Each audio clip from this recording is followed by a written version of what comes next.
नमस्कार, news flash में आपका स्वागत है। बढ़ते हैं आज की खास खबरों की ओर। बोरावड़ कस्बे के व्यास चौक निवासी व्यास परिवार 95 वर्षीय दादी अम्मा के नाम से सुविख्यात समाज सेविका जानकी देवी व्यास धर्मपत्नी स्वर्गीय रघुनाथ प्रसाद व्यास का आकस्मिक निधन पर आयोजित शोक सभा में सर्व समाज के लोगों ने पुष्पांजलि अर्पित कर श्रद्धांजलि अर्पित की।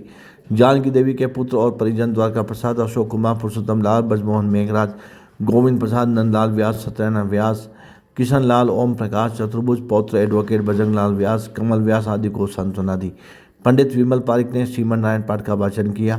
मिथिलेश मारू ने महापरमेश्वर मंदिर उज्जैन, माँ वैष्णो देवी परिवार का कटरा जम्मू एंड कश्मीर, संत श्री लक्ष्मण चैतन्य बापूजी आश्रम सदगुरु धाम तेलवाड़ी कन्नड़ महाराष्ट्र, ब्राह्मण समाज बोरावड़, श्री जीव रक्षा गौ सेवा समिति बोरावड़, सनातन धर्म सेवा समिति बोरावड़ के शोक संवेदना पत्रों का वाचन करते हुए कहा कि स्वर्गीय जानकी देवी का निधन परिवार और समाज के लिए अपूर्णीय क्षति है।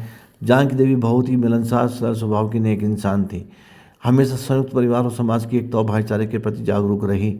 सामाजिक और धार्मिक कार्यक्रमों हमेशा तन मन धन से समर्पित रहते हुए निस्वार्थ सेवाएं देकर सर्व समाज को त्याग और सेवा की प्रेरणाएं दे गई।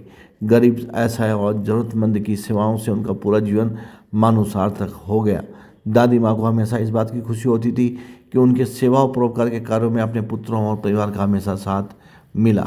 विभिन्न सामाजिक और धार्मिक संगठनों के पदाधिकारियों ने दादी माँ के निधन को अपूर्णीय क्षति बताते हुए कहा कि स्वर्गीय जानकी देवी धार्मिक प्रवृत्ति की महान आत्मा थी। संस्कृत में गीता के 8 पाठ उन्हें कंठस्थ थे। जानकी देवी ने हमेशा संयुक्त परिवार की अवधारणा को जीवन बनाए रखा और हिंदू धर्म और संस्कृति को दिनचर्या में महत्वपूर्ण रूप से अपनाते हुए वैदिक धर्माचरण के साथ साथ सार्थक जीवन जीकर यह संदेश दे गई कि खुद के लिए तो हर कोई जीता है, जीव मात्र के लिए दयाभाव, सेवा और परोपकार से जीवन जीना ही असली मानवता धर्म है। एक वृक्ष समारूढ़ा नाना वर्णा विहंगमा पर्वते दक्षम दिशसु का तत्र परिवेदना। ये संसार है एक वृक्ष के समान है। शाम को कई पक्षी इस पे विश्राम लेते हैं और जो ही सुबह होती है अपनी अपनी दिशाओं में चले जाते हैं। इसीलिए इसको समारूढ़ा का एक वृक्ष का है। रात चाहे लंबी हो चाहे छोटी हो, प्रभात तो होता है और जो ही प्रभात होता है सब जीव अपनी अपनी दिशाओं में चले जाते हैं। हमारी बड़ी माता जी, पुरुषोत्तम के माता जी हमारे मोहल्ले में सबसे वयोवृद्ध थे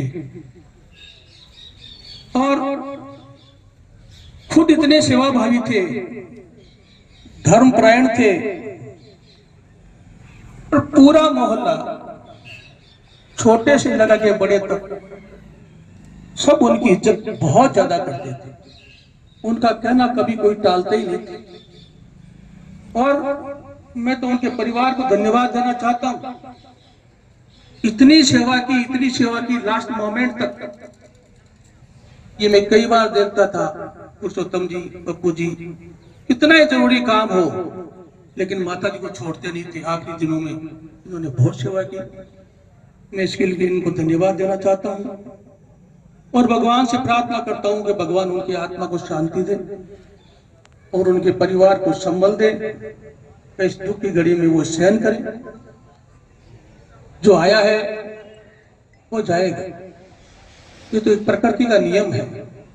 हम चाहे कितने ही दुखी हों, दुनिया के हर संविधान में संशोधन होता है लेकिन प्रकृति के इस संविधान में कोई संशोधन नहीं है।